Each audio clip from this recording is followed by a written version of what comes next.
Actually ಹೇಳ್ಬೇಕಂತ ಹೇಳಿದ್ರೆ big ಬಾಸ್ನ basic ಥೀಮೇ ಇದಲ್ಲ. ಕೆಲವೊಂದು ವಿಚಾರಗಳನ್ನು ನೋಡಿದಾಗ ನನಗೂ ಶೇ ಅಂತ ಅನಿಸುತ್ತೆ. ಯಾಕಂತ ಹೇಳಿದ್ರೆ ಯಾವುದೇ ರಿಯಾಲಿಟಿ ಶೋಗಳಲ್ಲಿ ಮೊದಲಿಗೆಲ್ಲ ಡಿಸ್ಕ್ಲೈಮರ್ ಎಲ್ಲ ಹಾಕ್ತಾರೆ, ಅದೆಲ್ಲ ಬೇರೆ ವಿಷಯ. ನಮ್ಮ ಫ್ಯೂಚರ್ನ ನಾವೇ ಬಿಲ್ಡ್ ಮಾಡ್ತಾ ಇರೋದು. ಆ್ಯಂಡ್ ನಿಮ್ಮ ಮಕ್ಕಳೇನಾದರೂ ಇಂತಹ ಕಂಟೆಂಟ್ಗಳನ್ನು ನೋಡ್ತಾ ಇದ್ದರೆ ಮೇ ಬಿ ನೀವು ಅವೇರ್ ಆಗಬೇಕು. ನಿಮಗೆ ಉಪಯೋಗ ಆಗ್ತಿದೆ ಅಂತ ಹೇಳಿದರೆ ಮಾತ್ರ ನೀವು ನಮ್ಮ ಚಾನಲ್ನ ನೋಡ್ಬೋದು.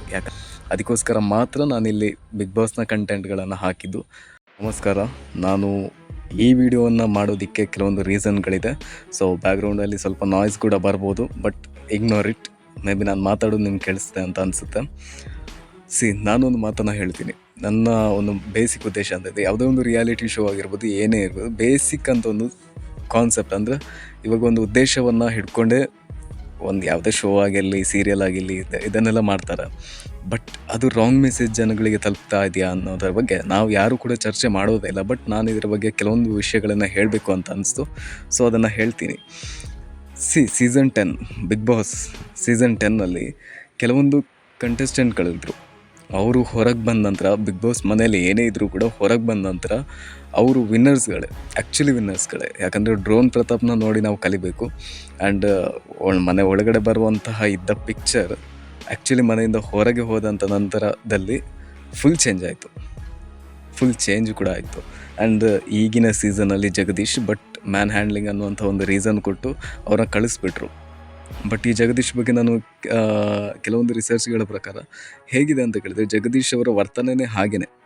ಆ್ಯಂಡ್ ಒಬ್ಬರನ್ನು ಡಾಮಿನೇಟ್ ಮಾಡಿದಾಗ ಅವರು ಆಬ್ವಿಯಸ್ ಆಗಿ ಅವರು ಬೇರೆ ರೀತಿಯಲ್ಲಿ ಯೋಚನೆ ಮಾಡ್ತಾರೆ.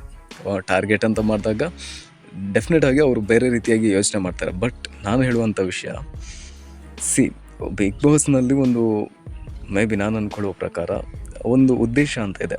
ಇದು ಆ್ಯಕ್ಚುಲಿ ಹೇಳಬೇಕು ಅಂತ ಹೇಳಿದ್ರೆ ಒಂದು ಡಚ್ ಭಾಷೆಯಿಂದ, ಡಚ್ ಲ್ಯಾಂಗ್ವೇಜ್ ಏನಿದೆ, ಇಲ್ಲಿಂದ ನೆದರ್ಲ್ಯಾಂಡ್ನವರು ಈ ಕಾನ್ಸೆಪ್ಟನ್ನ ತಂದಿದ್ದಂತೆ. ಬೇಸಿಕಾಗಿ ನನಗೂ ಕೂಡ ಎಕ್ಸಾಕ್ಟಾಗಿ ಗೊತ್ತಿಲ್ಲ. ಆ್ಯಕ್ಚುಲಿ ಅದು ನೆದರ್ಲ್ಯಾಂಡಿಂದ ಬಂದಂತೆ. ಅಂದರೆ ಒಂದು ಸ್ಟೂಡೆಂಟ್ಗಳನ್ನು 7 ಜನ ಸ್ಟೂಡೆಂಟ್ಗಳನ್ನು ಒಂದೇ ಮನೆಯಲ್ಲಿ ಹಾಕಿದ ನಂತರ ಅವರ ವರ್ತನೆಗಳು ಹೇಗೆಲ್ಲ ಚೇಂಜ್ ಆಗ್ಬೋದು ಅನ್ನುವಂಥ ಉದ್ದೇಶ. ಅಂದರೆ ಒಂದು ಮನೆಯಲ್ಲಿ ಅಪರಿಚಿತರ ಜೊತೆಗೆ ಎಲ್ಲ ಫೆಸಿಲಿಟೀಸ್ಗಳು ಇದ್ದರೂ ಕೂಡ ಹೇಗೆ ಬದುಕ್ತೀವಿ ಅನ್ನೋದು ಇದೆಯಲ್ಲ, ಇಟ್ಸ್ ಅ ಡಿಫ್ರೆಂಟ್. ಆ್ಯಂಡ್ ಈ ರೀತಿಯಾಗಿ ಹೇಗೆ ಬದುಕಬೇಕು ಅನ್ನೋದನ್ನು ಜನಗಳಿಗೆ ತೋರಿಸುವಂಥ ಉದ್ದೇಶದಿಂದ ಇದನ್ನೆಲ್ಲ ಮಾಡಿದರು. ಬಟ್ ಆ ಟೈಮಲ್ಲಿ ಈ ಟಾಸ್ಕ್ಗಳಾಗಿರ್ಬೋದು ಯಾವುದು ಕೂಡ ಇರಲಿಲ್ಲ.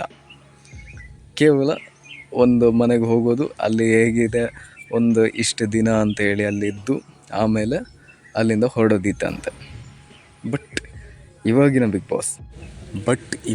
ಬಿಗ್ ಬಾಸ್ ಏನು ಮೆಸೇಜ್ ಕೊಡ್ತಾ ಇದೆ ಅಂತ ನನಗಂತೂ ಆ್ಯಕ್ಚುಲಿ ಗೊತ್ತಿಲ್ಲ. ಯಾಕಂತ ಕೇಳಿದರೆ, ಒಂದು ಮ್ಯಾನ್ ಹ್ಯಾಂಡ್ಲಿಂಗ್ ಆಗಿರ್ಬೋದು, ಇಲ್ಲಾಂದರೆ ಇಲ್ಲದೆ ನಾವು ಕನ್ನಡದಲ್ಲಿ ನೋಡಿರ್ತೀವಿ.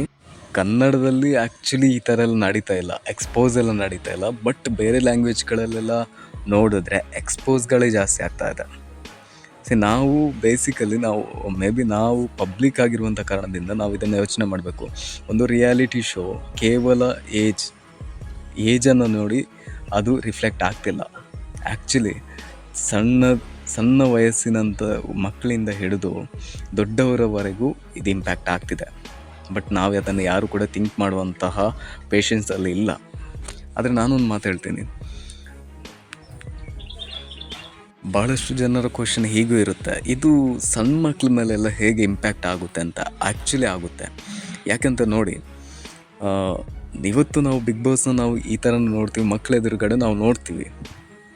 ಬಟ್ ನೋಡಿದ ತಕ್ಷಣ ಒಂದು ಮನೆ, ಫಾರ್ ಎಕ್ಸಾಂಪಲ್ ನಾನೊಂದು ಮನೆಗೆ ತಗೋತೀನಿ.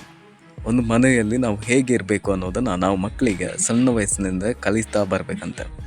ನಾವು ಕಲಿಸ್ತೀವಿ ಕೂಡ. ಅದೇ ನಾವು ಆ ರಿಯಾಲಿಟಿ ಶೋಗಳಲ್ಲಿ ನಾವು ಅದನ್ನು ಮಕ್ಕಳ ಎದುರುಗಡೆ ನೋಡಿದಾಗ it's a different vibe. And ಅದರ ಪಿಕ್ಚರ್ ಚೇಂಜ್ ಆಗುತ್ತೆ. ಹೇಗೆ ಚೇಂಜ್ ಆಗುತ್ತೆ? ಅಲ್ಲಿಗೆ ಎಷ್ಟು ಹೊತ್ತಿಗೂ 24 ಅವರ್ ಜಗಳನೇ ನಡೀತಾ ಇರುತ್ತೆ. ಆ್ಯಂಡ್ ಒಬ್ಬರ ಬಗ್ಗೆ ದೂರೋದು, ಒಬ್ಬರ ಬಗ್ಗೆ ಬೆನ್ನು ಹಿಂದೆ ಮಾತಾಡೋದು, ಇದೆಲ್ಲ ನಡೀತಾ ಇರುತ್ತೆ. ಸೊ ನಾವಿದನ್ನು ಮಕ್ಕಳಿಗೆ ತೋರಿಸಿದಾಗ ಮಕ್ಕಳು ಕೂಡ ಇದೇ ನೈಜವಾದ ಜೀವನ, ನಿಜವಾಗ್ಲೂ ಈ ರೀತಿಯೇ ನಾವು ಬೆಳಿಬೇಕು ಅನ್ನುವಂಥ ದೃಷ್ಟಿಯಿಂದ ಇದನ್ನೇ ಮಾಡ್ತಾ ಬರ್ತಾರೆ. ಆ್ಯಂಡ್ ಒನ್ ಮೋರ್ ಥಿಂಗ್, ನಾವಿಲ್ಲಿ ರಿಯಾಲಿಟಿ ಶೋ ಬಗ್ಗೆ ಕೆಲವೊಂದು ಪಾಯಿಂಟ್ಸ್ಗಳನ್ನು ನಾವು ನೋಟ್ ಮಾಡಬೇಕಾಗುತ್ತೆ. ಒಂದು ಕಡೆಯಲ್ಲಿ ಈ ಕಿಚ್ಚ ಸುದೀಪ್ ಇವರು ಮಾತಾಡುವಂತಹ ರೀತಿ, ಆ ಪ್ರಬುದ್ಧತೆ, ಅದನ್ನು ನಾವು ಮೆಚ್ಚಲೇಬೇಕು ಬಿಡಿ. ಯಾಕಂದ್ರೆ ಇವತ್ತಿನವರೆಗೂ ನಾನು ಬೇರೆ ಬೇರೆ ಲ್ಯಾಂಗ್ವೇಜಲ್ಲಿ ನೋಡಿದಾಗ ಕಿಚ್ಚ ಸುದೀಪ್ ಮಾಡುವಂಥ ಹೋಸ್ಟನ್ನು ಯಾರು ಕೂಡ ಮಾಡೋದಕ್ಕೆ ಸಾಧ್ಯ ಇಲ್ಲ ಅಂತ ಅನಿಸುತ್ತೆ. ಆ್ಯಂಡ್ ಫೈನಲ್ ಆಗಿ ಅದೊಂದು ಕನ್ಕ್ಲೂಷನ್ಗೆ ಬರುವಂಥ ರೀತಿ ಇದೆಯಲ್ಲ, ಇಟ್ಸ್ ಅ ಡಿಫ್ರೆಂಟ್. ಆ್ಯಂಡ್ ಇನ್ನೂ ಒಂದು ಮಾತು, ಯಾರಾದರೂ ಒಂದು ಸಲ ಯೋಚನೆ ಮಾಡಿದ್ದೀರಾ ನಿಮಗೆ ಇದರಿಂದ ಏನು ಉಪಯೋಗ ಇದೆ? ನಥಿಂಗ್ ಅಲ್ವಾ. ನಮ್ಮ ಫ್ರೀ ಟೈಮಲ್ಲಿ ನಾವು ಅದನ್ನು ನೋಡ್ತಾ ಹೋಗ್ಬೋದು ಆ್ಯಂಡ್ ಅದನ್ನು ಏನು ಬೇಕಾದರೂ ಮಾಡ್ತಾ ಹೋಗ್ಬೋದು. ಬಟ್ ನಾವು ಇದರಿಂದ ಬರುವಂತಹ ಕೆಲವೊಂದು ಈ ರೇಡಿಯೇಷನ್ ಥರ, ಈ ರೇಡಿಯೇಷನನ್ನು ನಾವು ಕಡಿಮೆ ಮಾಡಿಕೊಳ್ಳೇಬೇಕು. ಯಾಕಂದರೆ ಇದು ಜನರ ಮೇಲೆ ಇಂಪ್ಯಾಕ್ಟ್ ಆಗ್ತಿದೆ. ಇನ್ನು ಈ ಏನು ಕಾನ್ಸೆಪ್ಟ್ಗಳಿದೆ, ಏನು ರಿಯಾಲಿಟಿ ಶೋಗಳಿದೆ, ಇದರಲ್ಲಿ ಬರುವಂತಹ ಕ್ಯಾರೆಕ್ಟರ್ಗಳು ತುಂಬ ಜನರ ಲೈಫನ್ನು ಹಾಳು ಮಾಡೋದಕ್ಕೂ ಸಾಧ್ಯ ಇದೆ. ಇದು ಒಂದು ಲೈವ್ ಕಾರ್ಯಕ್ರಮ ಅಂತ ಹೇಳಿದ್ರೆ ಕೆಲವೊಂದು ಸೀನ್ಗಳನ್ನು ಕಟ್ ಮಾಡ್ತಾರೆ, ಬೀಪ್ ಹಾಕ್ತಾರೆ. ಈ ರೀತಿ ನಡೆದ್ರೂ ಕೂಡ ಇಲ್ಲಿ ನಡೆಯುವಂಥ ಕನ್ವರ್ಸೇಷನ್ಗಳು ತುಂಬ ಜನರ ಮೇಲೆ ಇಂಪ್ಯಾಕ್ಟ್ ಹಾಗೇ ಆಗುತ್ತೆ. ಏನು ಅಂತ ಕೇಳಿದ್ರೆ, ಈ ಟಾಸ್ಕ್ಗಳ ವಿಚಾರದಲ್ಲಿ ನಾವು ಬೇರೆ ಬೇರೆ ಮಾತಾಡ್ಬೋದು, ಆದರೆ ಎಷ್ಟು ಜನ ಯಾರಿಗೆ ಸಪೋರ್ಟಿವ್ ಆಗಿದ್ದಾರೆ ಅನ್ನೋದು ತುಂಬಾ ಇಂಪಾರ್ಟೆಂಟ್ ಆಗುತ್ತೆ. ಯಾರಿಗೂ ಸಪೋರ್ಟ್ ಇಲ್ಲ ನಾನು ಹೀಗೇ ಬದುಕೋದು, ನಾನು ಹೀಗೇ ಇರೋದು ಅಂತ. ಆ್ಯಕ್ಚುಲಿ ಹೇಳ್ಬೇಕಂತ ಹೇಳಿದ್ರೆ ಬಿಗ್ ಬಾಸ್ನ ಬೇಸಿಕ್ ಥೀಮೇ ಇದಲ್ಲ. ಅಷ್ಟೇ, ಮುಗೀತಲ್ಲಿಗೆ. ನಾವು ಇವತ್ತಿಗೂ ಕೂಡ ನಾವು ಏನು ಬಿಗ್ ಬಾಸ್ ನೋಡ್ತಾ ಇದ್ದೀವಿ ಅದನ್ನು ಈ ಏನು ಕಾನ್ಸೆಪ್ಟ್ಗಳೆಲ್ಲ ಇದೆಲ್ಲ ಆ್ಯಕ್ಚುಲಿ ಇಲ್ಲ. ಬಿಗ್ ಬಾಸಲ್ಲಿ ಇಲ್ಲ. ಯಾಕೆ? ಒಂದು ನಿಮಿಷ ಯೋಚನೆ ಮಾಡಿ. ಒಂದು ಬಿಗ್ ಬಾಸ್ ಅನ್ನುವಂಥ ಶೋನ ಮಾಡಿದ ನಂತರ ಹೊರಗೆ ಬಂದ ನಂತರ ಅವರ ಇದೇ ಚೇಂಜ್ ಆಗುತ್ತೆ, ಅದೆಲ್ಲ ಬಿಡಿ. ಬಟ್ ಒಂದು ಯೋಚನೆ ಮಾಡಿ, 100 ದಿನ 10ರಿಂದ 11 ಕಂಟೆಸ್ಟೆಂಟ್ಗಳು ಒಟ್ಟಿಗೆ ಬಾಳೋದಕ್ಕೆ ಸಾಧ್ಯ ಇಲ್ಲ ಅಂತ ಹೇಳಿದ್ರೆ ಅಲ್ಲಿ ಹುಳಿ ಹಿಂಡುವಂಥ ಕೆಲಸಗಳನ್ನು ಈ ಬಿಗ್ ಬಾಸ್ ಟೀಮ್ ಏನಿದೆ ಅದು ಮಾಡ್ತಾರೆ. ಬಟ್ ಕೆಲವೊಂದು ವಿಚಾರಗಳನ್ನು ನೋಡಿದಾಗ ನನಗೂ ಅಂತ ಅನಿಸುತ್ತೆ. ಯಾಕಂತ ಹೇಳಿದ್ರೆ ಕೆಲವೊಂದು ಸಣ್ಣ ರೀಸನ್ಗೆ, ನನ್ನ ಒಂದೇನೋ ಜಿಲೇಬಿ ರೀಸನ್ಗೆ ಈ ಥರದ್ದೆಲ್ಲ ಒಂದು ಮಾತುಗಳು ಬಂದಾಗ ಮೇ ಬಿ ನನಗೆ ಹರ್ಟ್ ಆಯಿತು. ಯಾಕಂದರೆ ಒಂದು ಜಿಲೇಬಿನ ಯಾರೋ ತಿಂದರು, ಇದೆಲ್ಲ ಒಂದು ರೀಸನ್ ಅವರು. ಇದು ರೀಸನ್ ಅಲ್ಲ. ಆದರೂ ಏನೇ ಮಾಡ್ತಾರೆ, ಅವ್ರವ್ರ ಇಷ್ಟ ಅಂತ ಅನ್ಕೋಬೋದು. ಬಟ್ ನಾನೊಂದು ಹೇಳ್ತೀನಿ, ಒಂದು ಸಮಾಜಕ್ಕೆ ರಾಂಗ್ ಮೆಸೇಜ್ ಹೇಗೆ ಹೋಗ್ತಾ ಇದೆ ಅಂತ ಕೇಳಿದ್ರೆ, ಯಾವುದೇ ರಿಯಾಲಿಟಿ ಶೋಗಳಲ್ಲಿ ಮೊದಲಿಗೆಲ್ಲ ಡಿಸ್ಕ್ಲೈಮರ್ ಎಲ್ಲ ಹಾಕ್ತಾರೆ, ಅದೆಲ್ಲ ಬೇರೆ ವಿಷಯ. ಬಟ್ ಒಂದು ಸಲ ಯೋಚನೆ ಮಾಡಿ, ಅದು ಲೈವ್ ಆಗಿರೋದ್ರಿಂದ ನಾನು ಹೇಳೋದು, ಒಂದು ಸಣ್ಣ ಮಕ್ಕಳಿಗೆ ಇದನ್ನೆಲ್ಲ ತೋರಿಸೋದಕ್ಕೆ ಹೋಗಬೇಡಿ. ಯಾಕಂತ ಹೇಳಿದ್ರೆ ಮುಂದೆ ಫ್ಯೂಚರ್ನ ನಾವೇ ಇಲ್ಲಿ ಬಿಲ್ಡ್ ಮಾಡ್ತಾ ಇರೋದು. ನಮ್ಮ ಫ್ಯೂಚರ್ನ ನಾವೇ ಬಿಲ್ಡ್ ಮಾಡ್ತಾ ಇರೋದು. ಸೊ ಇಲ್ಲಿ ಫ್ಯೂಚರ್ ಏನಾಗುತ್ತೆ ಅಂತ ಕೇಳಿದ್ರೆ, ಮೇ ಬಿ ನಿಮ್ಮ ಮಕ್ಕಳು ಕೂಡ ಇದೇ ಥರ ಜಗಳ ಮಾಡೋದಕ್ಕೆ ಇದು ಕೂಡ ಒಂದು ರೀಸನ್ ಆಗ್ಬೋದು.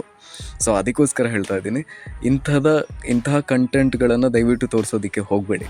ಆ್ಯಂಡ್ ನಿಮ್ಮ ಮಕ್ಕಳೇನಾದರೂ ಇಂತಹ ಕಂಟೆಂಟ್ಗಳನ್ನು ನೋಡ್ತಾ ಇದ್ದರೆ ಮೇ ಬಿ ನೀವು ಅವೇರ್ ಆಗಬೇಕು. ಮೇ ಬಿ ನೀವು ನಿಮ್ಮಷ್ಟು ಜಾಗೃತಿ ಇರಬೇಕಾದವ್ರಿಗೆ ಯಾರೂ ಇಲ್ಲ ಅಂತ ಅನಿಸುತ್ತೆ. ಆ್ಯಂಡ್ ಒನ್ ಮೋರ್ ಥಿಂಗ್, ನಾವುಗಳು ಮಾಡುವಂತಹ ಯಾವುದೇ ಕಂಟೆಂಟ್ಗಳು ನಿಮಗೆ ಉಪಯೋಗ ಆಗ್ತಿದೆ ಅಂತ ಹೇಳಿದರೆ ಮಾತ್ರ ನೀವು ನಮ್ಮ ಚಾನಲ್ನ ನೋಡ್ಬೋದು. ಯಾಕಂತ ಕೇಳಿದ್ರೆ ನಾನು ಆ್ಯಕ್ಚುಲಿ ಬಿಗ್ ಬಾಸ್ನ ಕಂಟೆಂಟ್ ಮಾಡೋದಕ್ಕೆ ಇಷ್ಟಪಡಲ್ಲ. ಯಾಕಂತ ಹೇಳಿದ್ರೆ ನನ್ನ ಯೋಚನೆ ಕೂಡ ಇದಲ್ಲ. ನಾನು ಬಿಗ್ ಬಾಸ್ ಕಂಟೆಂಟ್ ಮಾಡಬೇಕು ಅಂತ ನಾನು ಯೋಚನೆನೂ ಮಾಡಿರಲಿಲ್ಲ. ಬಟ್ ಇದನ್ನು ಮಾಡೋದಕ್ಕೊಂದು ರೀಸನ್ ಇತ್ತು. ಏನು ಅಂತ ಕೇಳಿದ್ರೆ, ಮೇ ಬಿ ಒಂದು ರೈಟ್ ವ್ಯೂವರ್ಸ್ನ ನಾನಿಲ್ಲಿ ಪಡ್ಕೋತೀನಿ ಅನ್ನುವಂಥ ಒಂದು ಉದ್ದೇಶ.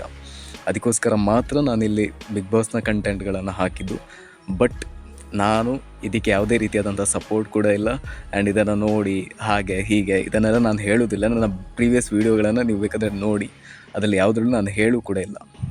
ನಾನೇನು ಕೆಲವೊಂದು ಕಂಟೆಸ್ಟೆಂಟ್ಗಳೇನಿದ್ದಾರೆ ಅವರ ಆ್ಯಕ್ಚುಲ್ ಪಿಕ್ಚರ್ಗಳನ್ನು ನಾನು ಅಲ್ಲಿ ಹೇಳಿದ್ದೀನಿ ಬಿಟ್ಟರೆ ಬೇರೆ ಯಾವುದೇ ರೀತಿಯಾದಂತಹ ಪ್ರಮೋಟನ್ನು ನಾನು ಮಾಡಿಲ್ಲ. And thank you. ಕೊನೆಯದಾಗಿ ನಾನೊಂದು ಕನ್ಕ್ಲೂಷನ್ಗೆ ಬರಬೇಕು. ಸೊ ಕನ್ಕ್ಲೂಷನ್ ಹೇಗಿದೆ ಅಂತ ಕೇಳಿದ್ರೆ, ಈ ಕಂಟೆಂಟ್ಗಳನ್ನು ನೋಡಬೇಡಿ ಅಂತ ನಾನು ಹೇಳಲ್ಲ, ಈ ರಿಯಾಲಿಟಿ ಶೋಗಳನ್ನು ನೋಡಬೇಡಿ ಅಂತ ನಾನು ಹೇಳಲ್ಲ. ನೋಡಿ, ಬಟ್ ಯಾರೆದುರಿಗೆ ನೋಡಬೇಕು ಅವರೆದುರು ಮಾತ್ರ ನೋಡಿ. ದಯವಿಟ್ಟು ಮಕ್ಕಳಿಗೆ ಮೊಬೈಲ್ ಕೊಟ್ಟು ಈ ರೀತಿಯಾದಂತಹ ಕಂಟೆಂಟ್ಗಳನ್ನು ತೋರಿಸ್ಬೇಡಿ. ಮುಂದೆ ನಿಮ್ಮ ಭವಿಷ್ಯಕ್ಕೆ ತುಂಬಾ ಎಫೆಕ್ಟ್ ಆಗುತ್ತೆ. ಆ್ಯಂಡ್ ನಿಮ್ಮ ಮಕ್ಕಳು ಏನು ನೀವು ಮನೆಯಿಂದ ಕಲಿಸ್ಕೊಟ್ಟಿರ್ತೀರಿ ಅದೇ ಮತ್ತೆ ಒಂದು ಹೆಣ್ಣಾಗಿರಲಿ ಗಂಡಾಗಿರಲಿ, ಹೆಣ್ಣು ಅಂತ ಹೇಳಿದ್ರೆ ಮತ್ತೊಂದು ಮನೆಯಲ್ಲಿ ಇದೇ ರೀತಿ ಆಗುತ್ತೆ. ಆ್ಯಂಡ್ ಎಕ್ಸ್ಪೆಷಲಿ ಇದು ಹೆಣ್ಮಕ್ಳಿಗೆ ಬೇರೆ ರೀತಿಯಲ್ಲಿ ಆಗುತ್ತೆ. ದಯವಿಟ್ಟು ಇಂತಹ ಕಂಟೆಂಟ್ಗಳನ್ನು ತೋರಿಸ್ಬೇಡಿ. ಆ್ಯಂಡ್ ಮೇ ಬಿ ನಾನು ಅಂದ್ಕೊಳ್ಳೋ ಮಟ್ಟಿಗೆ ಮೆಂಟಲಿ ನಾವು ಒಳ್ಳೆ ಕಂಟೆಂಟ್ಗಳನ್ನು ನೋಡಿದ್ರೆ ಅದು ಎಫೆಕ್ಟ್ ಆಗುತ್ತೆ ನಮ್ಮ ಲೈಫ್ಗೆ. ಅದು ನಾವು ಅದನ್ನು ತಗೋಬೋದು. ಇಲ್ಲ ಅಂತ ಹೇಳಿದರೆ ನಮ್ಮ ಲೈಫಲ್ಲಿ ಬೇರೆ ರೀತಿಯಾದಂಥ ಕಂಟೆಂಟ್ಗಳನ್ನು, ಈ ಕೆಲವೊಂದು ರಿಯಾಲಿಟಿ ಶೋಗಳಲ್ಲಿ ಬರುವಂಥ ಪಾತ್ರಗಳನ್ನು ನೋಡಿದಾಗ ನಮ್ಮ ಲೈಫಲ್ಲಿ ನಾವು ಅದನ್ನು ತಗೊಂಡ್ರೆ ಪ್ರಾಬ್ಲಮ್ ಆಗುತ್ತೆ. ದಯವಿಟ್ಟು ಈ ರೀತಿಯಾದಂಥ ಕಂಟೆಂಟ್ಗಳಿಂದ ದೂರ ಇರಿ, ಸಾಕಷ್ಟು ದೂರ ಇರಿ. ಮುಂದೊಂದು ದಿನ ಮೇ ಬಿ ನಾನು ಹೇಳಿರುವಂಥ ಮಾತುಗಳು ನಿಮಗೆ ಅರ್ಥ ಆಗುವಂಥ ದಿನ ಬರ್ಬೋದು. ಆ್ಯಂಡ್ ದಯವಿಟ್ಟು ಕ್ಷಮೆ ಇರಲಿ. ನಾನು ಮಾಡಿರುವಂಥ ವಿಡಿಯೋ ಇದು ಜಸ್ಟ್ ನಾರ್ಮಲ್ ರೆಕಾರ್ಡ್ ಅಷ್ಟೇ.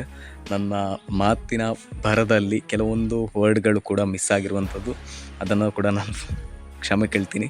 And thanks for watching. ಹೀಗೆ ನಮ್ಮ ವಿಡಿಯೋನ ನೋಡ್ತಾ ಇರಿ. ನಿಮಗಿಷ್ಟ ಆದರೆ ಮಾತ್ರ ಸಬ್ಸ್ಕ್ರೈಬ್ ಮಾಡ್ಕೊಳ್ಳಿ, ಇಲ್ಲ ಅಂತ ಹೇಳಿದರೆ ದಯವಿಟ್ಟು ಬಿಟ್ಬಿಡಿ. Thank you.